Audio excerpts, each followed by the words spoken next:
আমের কৈলাসে জ্বরে ফাল্গুনে জরা খরা পড়ার পরে যা থাকে তাই লাগে সাধুগুরুর চরণে। গান শোনার মানুষও চলে গেছে, দেখার মানুষও চলে গেছে। হাতে গোনা কিছু মানুষ আছে বাবা গান খাওয়ার। এই গান হইল পঞ্চ আত্মার খোরাক। পঞ্চ আত্মার মধ্যে মানুষের একটি আত্মা ডিবির থাকলে তার কপালে লেখা থাকে দায়ুস, আর দায়ুসের জন্য ব্যস্ততাই হারাম। গান বাজনা হারাম, আবার গান বাজনাই হালাল। এই গানকে যে জ্ঞান মনে করে, এই গানকে যে বিশ্লেষণ করে, গানকে যে মানুষটা নিজের আত্মার শোনে বা দেহের শোনে মিল করে শুনে, তার জন্য গান শোনা হালাল। বাবা, আমার লেখা একটা গান ছিল, পোলাপানে গায়, আমার কিছু পোলাপান আছে ছাত্রপত্র, তারা গায়। গানটা হইলো দিন যায় আমার যেমন তেমন রাইতে বারে জ্বালা, একবার পাইলে পরাইয়া দিতাম বকুল ফুলের মালা। এই গানটা যখন আমার ছেলে পেলে গায়, ইয়ং জেনারেশনের কিছু পোলাপান তাকে মনে একটা কারেন্ট মারে। এই যে দিন যায় আমার যেমন তেমন রাইতে বারে জ্বালা, ছন্দের মধ্যে দিছি, ওরা গানটার অন্য দিকে নেয় দরদি। আমি যখন আমার দয়াল বাবা বুড়ে বুড়ি রৌশনের দরবারে বসে গানগুলো লেখি, বাবা অন্যদিকে চিন্তা ভাবনা করি, অন্য কোনো চিন্তা ভাবনা রেখে আমি গানগুলো লিখি। আমি গানটি এই মর্মে এই চিন্তায় লিখেছিলাম, দরদি সারাদিন আমি সংসারের কাজকর্ম করি, সারাদিন সংসারের কাজকর্ম করে আমার ছেলে মেয়ে ঘরের স্ত্রী মা বাবার আহার যোগাই। আমি তো দিনে পাগল, তোমার নামটা রইতে পারি না। রাত্রি যখন নিরিবিলি বসি, তখন আমি তোমার নামটা আমার মন ভরে জপি। তাই তো লিখেছিলাম দিন যায় আমার যেমন তেমন রাইতে বারে জ্বালা, একবার পাইলে পড়াইয়া দিতাম বকুল ফুলের মালা। বাবা, গানকে যে যেভাবে নিবে ওইভাবেই গান যা। ঢাকা শহরে বড় বড় ড্রেন আছে বাবা, বড় বড় বিল্ডিং। ঢাকা শহরে 10 তলা 20 তলা বড় বড় বিল্ডিং আছে না বাবা? এই বিল্ডিং এর সাইড দিয়ে ছোট্ট একটা ড্রেন থাকে। এই ড্রেনটা দিয়ে ময়লা ও কাচর পার হয়। কিছুদিন ময়লা ও কাচর যাইতে যাইতে বাবা, ড্রেনটা যখন জাম হয়ে যায়, পুরো সবাই থেকে সাপ্লাই পানি দিয়ে ড্রেনটারে পরিষ্কার করে। ভদ্রক লোকমান ভাই, এই মানব দেহেও কিছু ময়লা ও কাচর জমে। যে পর্যন্ত এই 2 দিন দিয়ে একটু পানি না আসে, এই পর্যন্ত এই মানব দেহের ময়লা ও কাচর পরিষ্কার হয়। বাবা, গানকে তাসওয়াতের ভাষা, আমাদের মারিফতের জগতের কিছু মানুষ আছি আমরা, এই গানকে বলা হয় মন পরিষ্কার করার একটা শালা। এই গান শুনলে মানুষের মনে দুঃখ কষ্ট কমে, এই গান শুনলে মানুষের মনে ময়লা অন্ধকার পরিষ্কার হয়। এই গান শুনলে ভাই ভাইকে জড়াইয়া ধরে, গান শুনলে পিতা মাতার কথা মনে হয়, গান শুনলে গুরু গোসাইয়ের কথা মনে হয়, গান শুনলে আল্লাহ রাসূলের কথা মনে হয়। যেই গানে যেই কথা, গুরু গোসাইয়ের কথা, আল্লাহ রাসূলের কথা, পিতা মাতার কথা স্মরণ হয়, এই গান কখনোই হারাম হইতে পারে না, কখনোই হারাম হইতে পারে না। একটি গান উনি করলেন, পরিমাণে কাম সারে না মদনে প্রেম রসিকা হইব কেমন। তাই না গানের কথাটা উনি আমার বোঝাইতে চাইছে, দয়া আমি তো প্রেম করতেই চাই, কিন্তু কামে তো আমার সারে না। হ্যাঁ, ঠিকই কইছো, প্রেম করতে চাও কিন্তু কামে তোমার সারে না। কামে সারবো কেমনে? তোমার প্রেম করার ধরনটাই তো ঠিক হয়, তাই না? আল্লাহ পাক প্রেমকে সৃষ্টি করলেন, সৃষ্টি করে 5 ভাগে বিভক্ত করলেন, তাই না ভাই? 5টা ভাগ করলেন, 5 ভাগে বিভক্ত করে নাম দিলেন কি? সূক্ষ্ম, শান্ত, দাসল্য, বাসল্য, মধুর। এই যে 5টা প্রেম, তাহলে 5 ভাগে করছে, নামও 5টা। তাহলে কি এক ধরনের মানুষের 5টা প্রেম করে না? নাম যদি 5টা হয়, ভাগ যদি 5টা হয়, মানুষও 5 ধরনের আছে। এক ধরনের মানুষে 5টা প্রেম করে না। সূক্ষ্ম প্রেম আল্লাহর সাথে, দাসত্ব প্রেম গুরুর সাথে, বাৎসল্য প্রেম মা বাবার সাথে, বাষ্প প্রেম বন্ধু বান্ধবের সাথে, আর মধুর প্রেম হইল স্ত্রীর সাথে, তাই না বাবা? আচ্ছা, আমার মায়ের সাথে আমার যে প্রেমটা, এই প্রেম কি আমার স্ত্রীর সাথে চলবো? কখনোই না, সম্ভবই না।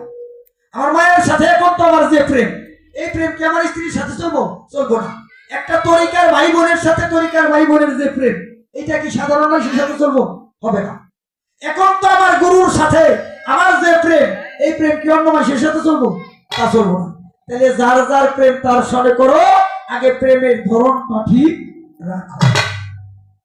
আরেকটা কথা পারবেন দেওয়ানি সারাঙ্গীত কই, প্রেম করবা তো ঠিক আছে, আগে তেলের বাটিটা ঠিক করবা। সারাঙ্গীত বললাম, তেলের বাটি যার ঠিক আছে তার কাছে প্রেম পবিত্র আছে, যার তেলের বাটি ঠিক নাই তার কাছে প্রেম পরিপূর্ণ নাই। একটা গান আগে শুনো, তারপরে তুমি বুঝতে পারবা প্রেম কি জিনিস, প্রেম কাকে বলে।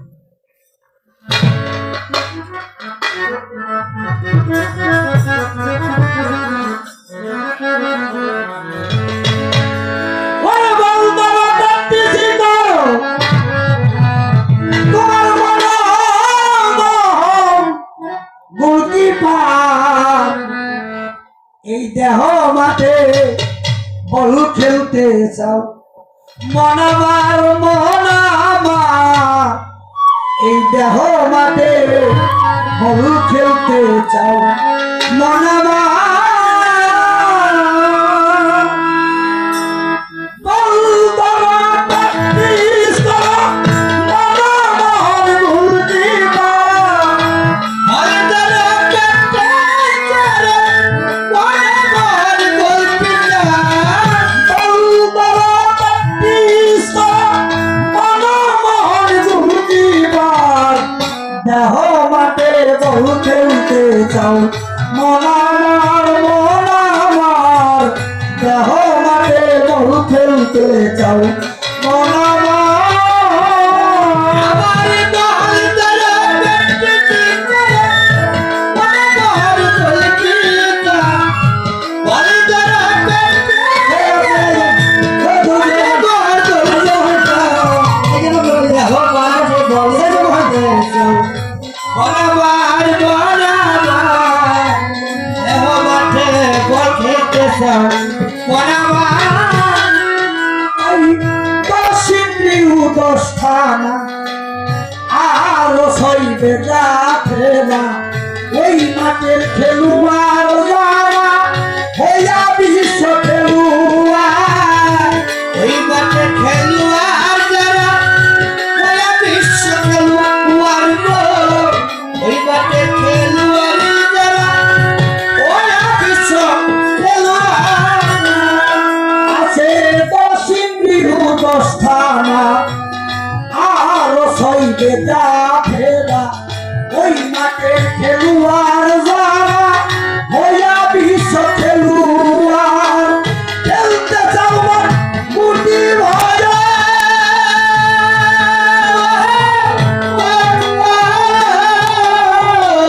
খেলতে চাও মুটি ভরে, ওয়ে বড় কৌরা বছর অধিনায়ক পাগলা মতন পাগলামি করবে না, অধিনায়ক পাগলা মতন পাগলামি করবে না, অধিনায়ক পাগলা মতন পাগলামি করবে না, দেহ মাঠে বহু খেলতে চাও মনাবার মনাবার, দেহ মাঠে বহু খেলতে চাও মনাবার,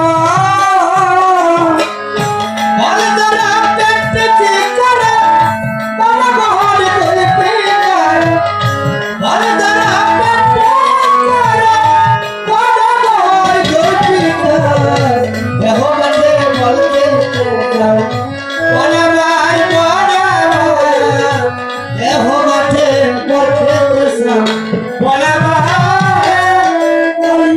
অপে সাইড ফাউল হইলে বল পাইব বিরোধী দলে, ভুল করিতে না পারিলেও বল পারে বলে মোড়ায়, ভুল করিতে না পারিলে বল পারে করবে চাইব, ভুল করিতে না পারিলে বল পারে করবে মোড়ায়, তাই হবে সাইড ফাউল হইলে বল পাইব বিরোধী দলে, ভুল করিতে না পারিলেও বল পারে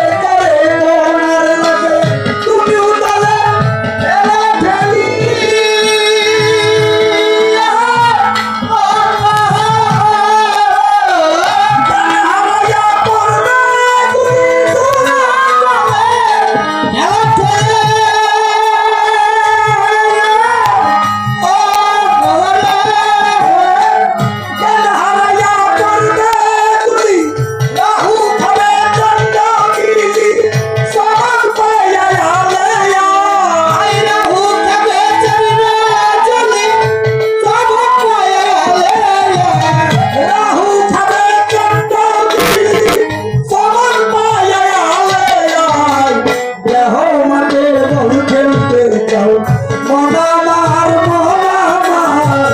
দেহ মাঠে বল খেলতে চাও মন আমার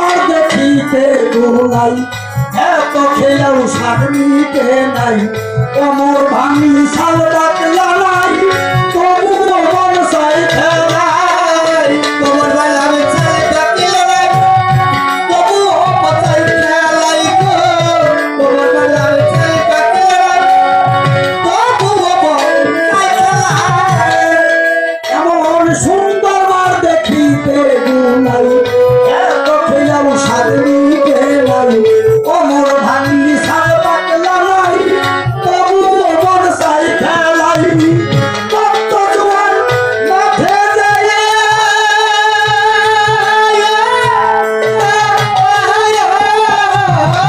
হাঁটু তোমার মাজা খাইয়া মাঠে যায় হাঁটু তোমার মাজা খাইয়া মাতাল রাজাই খাই দেখিয়া খেলা ছুঁয়া নমস্কার মাতাল রাজাই খাই দেখিয়া খেলা ছুঁয়া নমস্কার মাতাল রাজাই খাই দেখিয়া খেলা ছুঁয়া নমস্কার দেহ মাঠে বহু খেলতে চাও মন আমার দেহ মাঠে বহু খেলতে চাও মন আমার বহাল করা বল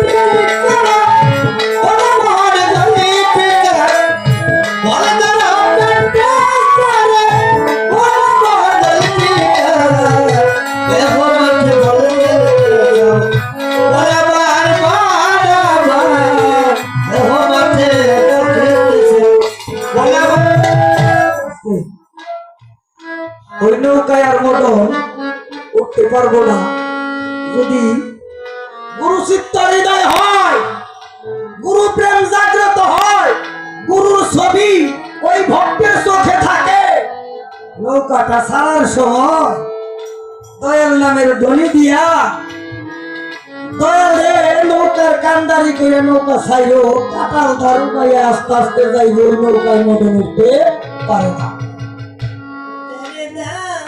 আরেকটা কথা পারবিন দেওয়ানি সেরাই তোমার বলি কিছু হিন্দু দোকানদার আছে না লোকমান ভাই তারা কি দোকান খুইলাই বেচা কিনা আরম্ভ করে তা করে না বাবা দোকানটা খুইলা দোকানের সামনেটা ঝাড়ু দিয়া এক ঘটি পানি লইয়া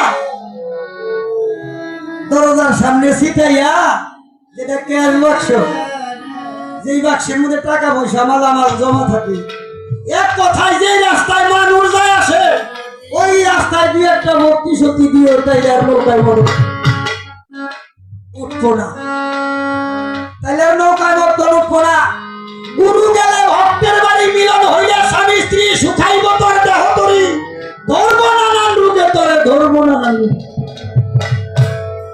বেইসনা কেউ বেচা মাথা মরণেরই আগে তোর হালাল বস্তু হারাম হবে খাইলে পরে গুরু হবে গুরুরে দিয়ে তারপরে খাইও তাতে তোমার নৌকায় আর মদন করতে পারে না যদি জ্ঞানী হও তাহলে আমার এইটুকুই বুঝছো আর অজ্ঞানীর জন্য কিছু বলার নাই একটি গান উনি করলেন গানটা গাওয়ার পরে আরেকটি প্রশ্ন করলেন কি প্রশ্ন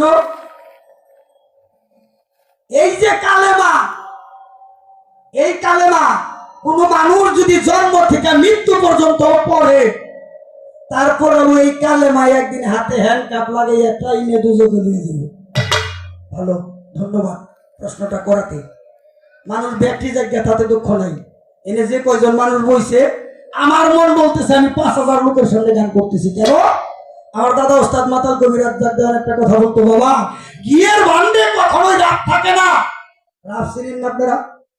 আলকাতরা। যেই ভান্ডের মধ্যে ঘি থাকে এটাই কখনো রাব থাকে না, আর যেই ঘান্টের মধ্যে রাব থাকে ওইটাই কখনো ঘি থাকে না। এনে যে কয়জন মানুষ বলছে ব্যক্তি ঘিয়ের ভান্ড, এর জন্যই বললাম, না আর বলতাম না। এর জন্যই শুধু বললাম কালেমা কি জিনিস, কালেমা কি বস্তু। কালেমা, এই কালেমা 1000 বার পাঠ করলো, এই কালেমা একদিন হাতে হ্যান্ডকাপ লাগাইয়া টাইনে দুজকে লইয়া যাবে। আর কালেমার সাড়ে নজর যায় না, কালেমায় ঠান্ডা হইয়া কালেমা জিন্দা কইরা কালেমা দিয়া যদি কেউ কালেমা পড়ে তার জীবনে একবার পড়বে সারা। কালেমা জিন্দা করে লইয়া পড়ন লাগবে। কালেমা জিন্দা না করিয়া পড়লে 1000 বছর পড়লেও লাভ হবে না। তবে তোমার একটা ইঙ্গিত আমি পারবেন দেওয়ান দিয়ে দেই, কালেমা কি জিনিস। এই কালেমাটারে দাওয়াত করে বাড়ি নিয়ে ওযু গোসল করাইয়া কালেমার সামনে সেবা দিয়া পারবেন একটা ভক্তি দিয়েছে, দেখিস কালেমা কি আর তুই কি। কালেমা কি জিনিস, কালেমা কি বস্তু, কি জিনিস। এই কালেমা নিয়ে একটা গান আগে শোনো। এই কালেমা কি জিনিস কি বস্তু, একটা গান শুনলে তুমি বুঝতে পারবা কালেমা কি জিনিস। জানে গাবে গুরু ধরে জানতার গুরু ধরে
দেওয়ার সুপুর কান্দা কইরা বলে কালে মারে মুর্শিদ রূপ সুপুর কান্দা কইরা বলে আমার চলুকের সুপুর কান্দা কইরা বলে কালে মারে কৌশল রূপে জানগা গুরু তোরে জানগা গুরু তোরে ও তোর মনে দেহ আকালে মা জানগা তু ওর বদলে তোর মনে দেহ আকালে মা জানগা তু ওর বদলে তোর জানগা রে মুর্শিদরে জানগা রে গুরু ঘরে একটা সাদা কাগজের মধ্যে লিখা 100 মণ চিনি একটা সাদা কাগজে লিখা 100 মণ চিনি কতটুকু 100 মণ এখন এই সাদা কাগজটা লেখা 100 মণ চিনি এই কাগজটা হাতে লইয়া শুধু কাইলাপুর থানা আর মির্জাপুর থানা এই দুই থানাই না সারা বাংলাদেশ হাতে লইয়া ঘুরবেন আর যারে দেখাইবেন হেঁটে কি করবেন চিনি কতটুকু 100 মণ 2 কেজি না করে 100 মণ এই সাদা কাগজে লেখা চিনি যারে দেখাইবেন হেই কইব চিনি এটা মিথ্যা কথা না পারবেন দেওয়ান তাই বুঝো ওই কাগজ ভিজিয়ে খেলে মিষ্টি লাগবে সাদা কাগজে লিখা 100 মণ চিনি 2-1 কেজি না যারে দেখাইবে হেই কইব চিনি এইটাও মিথ্যা কথা না তাই বুঝো ওটা ভিজিয়ে পানি খেলে মিষ্টি লাগবে কালেমা খালি পড়লে কেমন না জেন্দা করে পড়ুন নবী কালেমা যদি কেউ দেখে জেন্দা করে পড়তে পারে তার জীবনে একবার পড়লেই সারে বারবার পড়ুন লাগে না তোমার কালেমার উত্তর সংক্ষেপে যতটুকু দেওয়ার দিলাম আমার গানটার কথাই ছিল আলিফ হইতে ইয়া পর্যন্ত 30 হরফ তোর দেহবান্ড আর 10 হরফ রয় শ্রবণ শক্তি যা দিয়া মানুষ চলে ফিরে কালেমা লিখতে এই 30 হরফ লাগে নাই আলিফ বা তা সাফ কালেমা লিখতে লাগে নাই এই মানব দেহ করতে 30টা হরফ লাগছে বড় কাপে নাভি ছোট কাপে কলিজা আইন গাইন 2 কান এইভাবে 30টা হরফ দিয়ে আমার অঙ্গ প্রত্যঙ্গ করছে এই 30 হরফ করার পরেও মানুষ চলতে পারে না গুরুর তাসওয়াতের আর 10টা হরফ ওর মধ্যে লাগছে কি শ্রবণ শক্তি দর্শন শক্তি দেখার শক্তি বলার শক্তি চলার শক্তি এই 10টা শক্তিও এই 10টা হরফ আল্লাহ দিছে এই 40 হরফ তো দেহ কোরআন এই মানব দেহ 40 হরফে এই কালেমা পড়লে ওই কালেমা পাইবা এই কালেমা দিয়ে ওই কালেমা যদি পড়িয়া কেউ দেখতে পারো তার কালেমা না পড়লেও আর ভাই বলতে পারবো না যতদূর সম্ভব বলার চেষ্টা করলাম সারা রাইতে প্রশ্ন করিনি পারবেন দেওয়ান তোমার আগেই কই প্রশ্ন যা করো তাতে দুঃখ নাই প্রশ্ন করো করার কোনো দুঃখ নাই প্রশ্ন করার আগে চিন্তা করার দরকার আমি কোন গোলার বাসু আমার ফাউন্ডেশনটা দেখো বাবু করে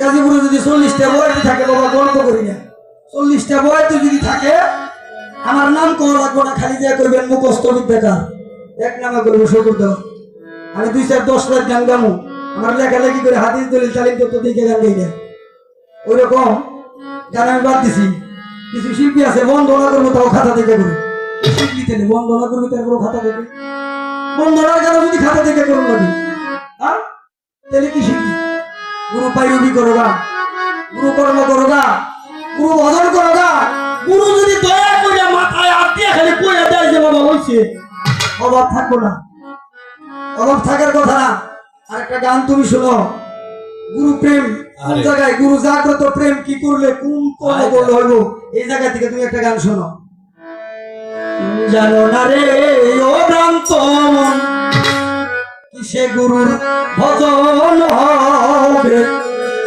জানো না রে ও ভ্রান্ত যা শোনে নাই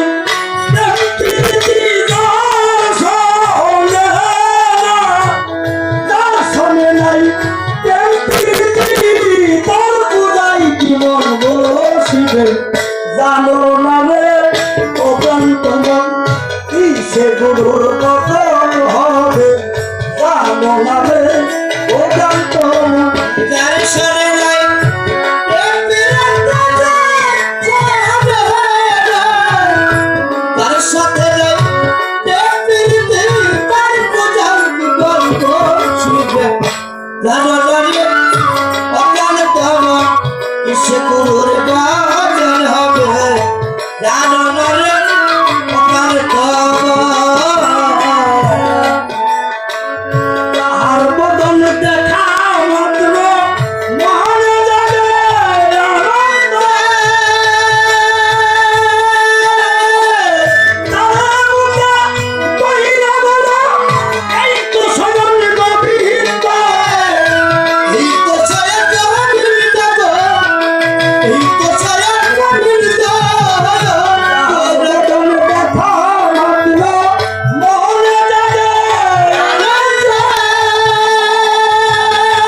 প্রশ্নটা কারো করি নাই, একটু বাজিয়ে দেখি নাকি। হ্যাঁ, দুস্থ আর এক দুস্থের বাড়ি যায় যায় না বাবা? দুই দুস্থ থাকলে এক দুস্থ আর এক দুস্থের বাড়ি যায়, দুই বন্ধু আনন্দ করে এক প্লেটে বসে খায়, খায় না ভাই? অনেক সময় দুই বন্ধু আনন্দ করে এক প্লেটে বসে খায়। এক দুস্থ আর এক দুস্থের বাড়ি গেলি দুই বন্ধু মিলে অনেক সময় এক প্লেটে বসে খায়। আমার জানার দরকার পারবিন্দ, তুমি ভক্ত আমি গুরু, তুমি আমার বন্ধু আমি তোমার বন্ধু। আমার যে কোনো একটা কথা জানার দরকার, ইম্পর্টেন্ট যে কথাটি আমার জানার দরকার। এক দুস্থ আর এক দুস্থর বাড়ি গেলে দুই বন্ধু আনন্দ করে এক প্লেটে খায়, তাহলে তুই আমার বন্ধু আমি তোর বন্ধু। আমার জানার দরকার তোর কাছে একটা প্লেট আছে, ওই প্লেটে আমি খাইতে পারবো। নিগুড় তত্ত্বের মার ভতি জগতের একটা কথা, ওর কাছে একটা ইশারা দিলাম, দেখি উনি কোন দিকে যায়। যদি কতই আর আপনি খাইতে পারবেন না, তাহলে তুই আমার কি এর বন্ধু? তোর প্লেটে যদি আমি খাইতেই না পারি, তাহলে তুই আমার কি এর বন্ধু? আর যদি কতই আর খাইতে পারবা, সেটা কিভাবে কেমনে জানিস? এই একটা কথাই দিই,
কয়েকটা দিন ধরে বাবা মনের গতিটা তেমন ভালো না।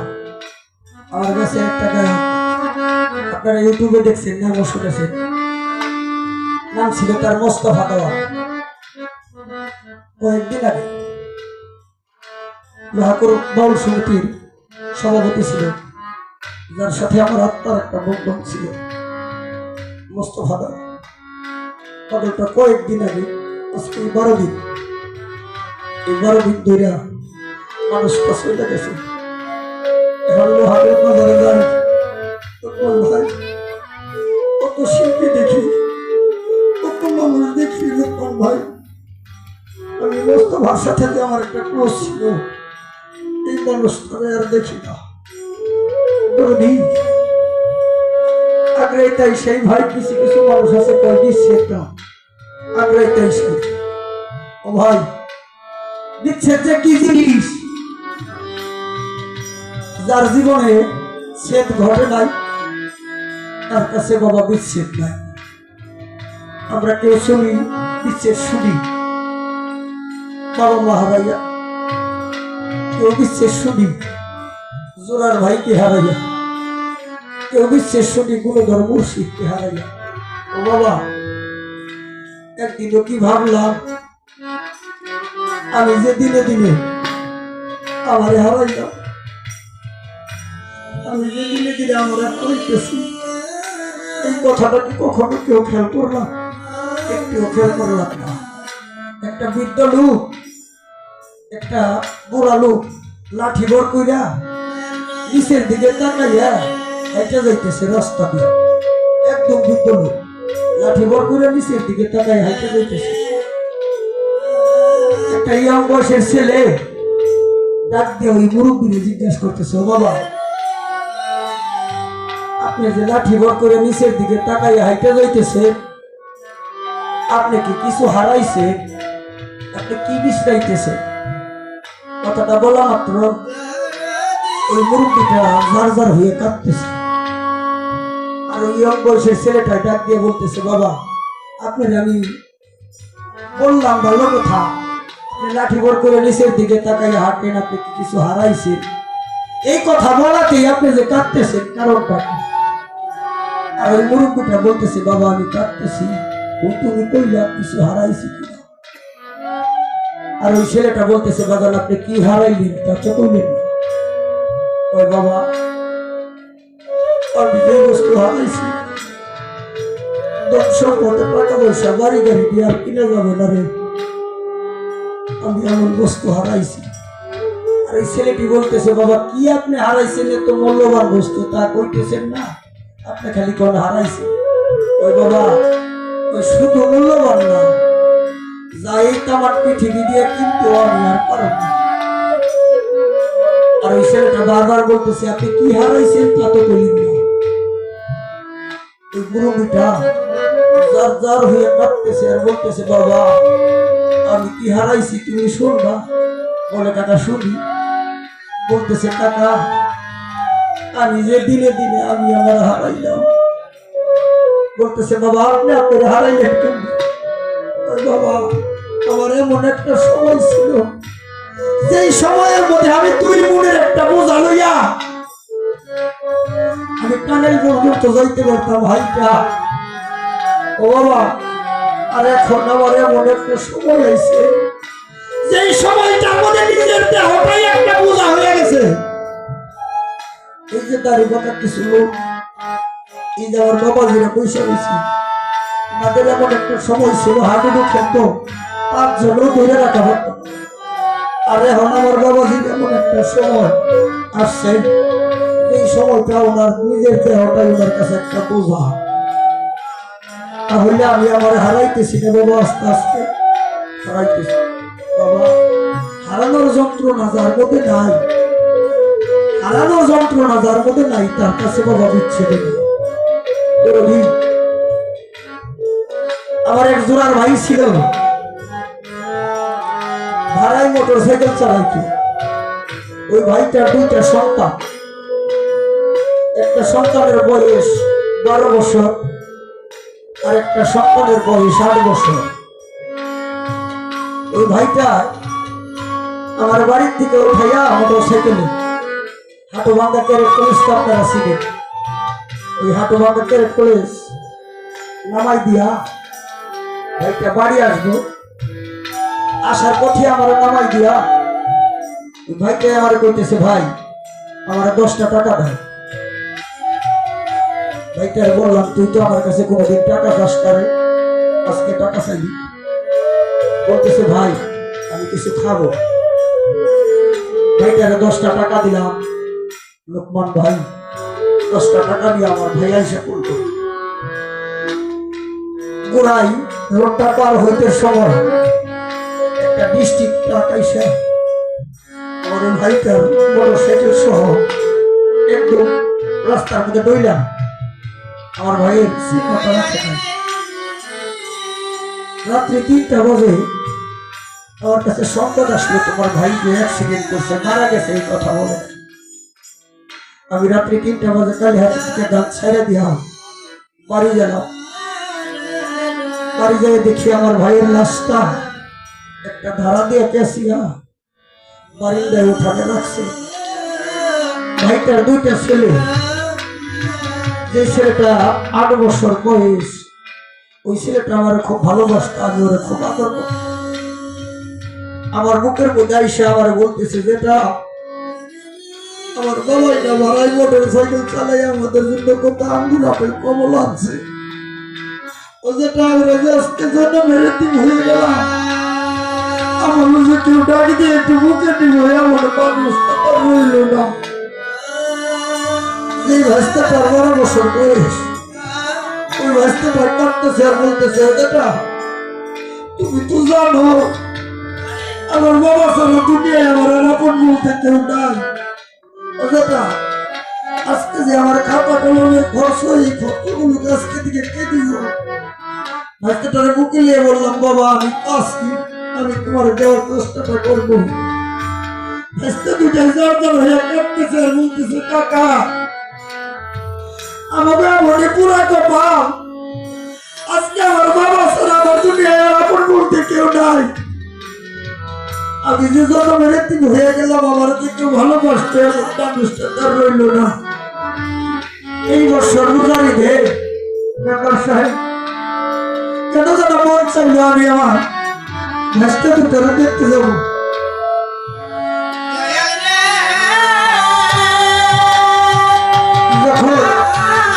ভাইস্তা দুটা দেখার ছোট ভাইস্তা দুটা দেখার জন্য বাড়ির উঠানে গিয়ে দাঁড়াইছি। দেখি ভাই যে ভাইস্তাটার 8 বছর বয়স, একটা প্লাস্টিকের ভাঙা মগ লইয়া ভাইস্তাটা টিবলের পরে দাঁড়াইয়া কাঁদতেছে। জিজ্ঞেস করলাম, বাবা আজকে ঈদের দিন তুমি কাঁদতেছ কারণটা কি? আর ভাইস্তাটা দাঁড় হয়ে কাঁদতেছে আর বলতেছে, কাকা ঈদের বছর আগে আমার বাবা এইটি বলে এই জায়গার মধ্যে আমার গোসল করাইয়া আমার মেয়েদের পথে গেছে।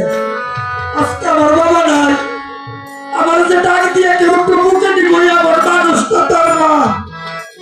সাধু ভাই যে ভাইস্তাটার 12 বছর বয়স, ঘরের ভিতরে যায় দেখি ওই ভাইস্তাটা শ্যামার প্লেট লইয়া হাতের মধ্যে বইয়া জ্বর জ্বর হয়ে কাঁদতেছে।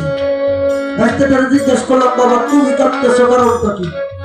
কই যে না, এই তো মাত্র 1 বছর আগে এই খাটের মধ্যে এই জায়গায় আমার বাবার পয়সা আমার মুখে সেবাই তুলে দিত। আজকে আমার বাবা নাই, আমার যে কোটাই দিয়ে একটু কাছে নিব এমন মানুষটার দুনিয়ায় না। আমার কেউ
সন্তানের জ্বালা পাগল অন্য জানে না আমার মায়ের মতো এমন বান্ধব খুঁজে পাইলাম না আমার জন্মের তুমি কই না আমার জন্মের দিন কইরা ঘুমেছে আমি কারে ডাইব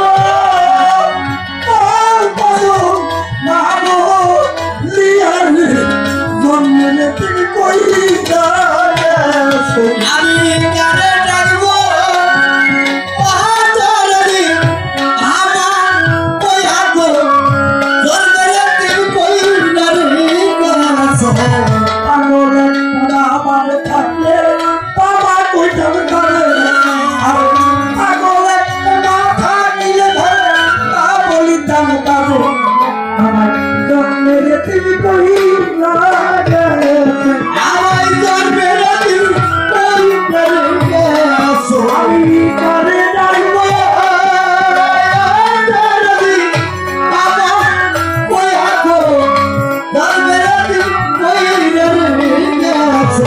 আমার থেকে ভাই হইব রে তোমার সম্পদের ভাবি আর তরিকা ভাই হইব রে তোমার নিদানের সারথি ভাই মার থেকে ভাই হইব রে লোকন ভাই সম্পদের ভাবি আর তরিকা ভাই হইব রে সাধনা নিদানের সারথি ভাই ভাইয়ের ধরো মায়ের ধরো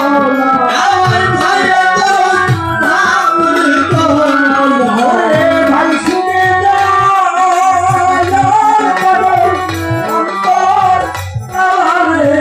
ভাইয়ে দোলো ভাইয়ের দোলা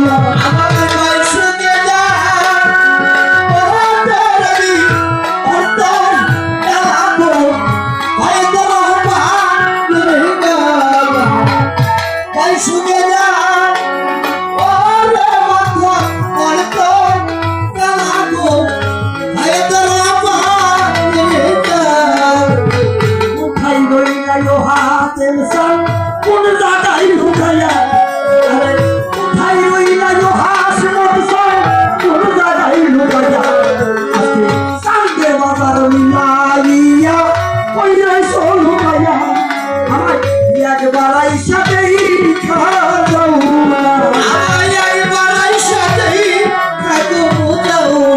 এই না দেখলে আর সময় কালবা সেদারে একবার আইসা দেই খাওয়া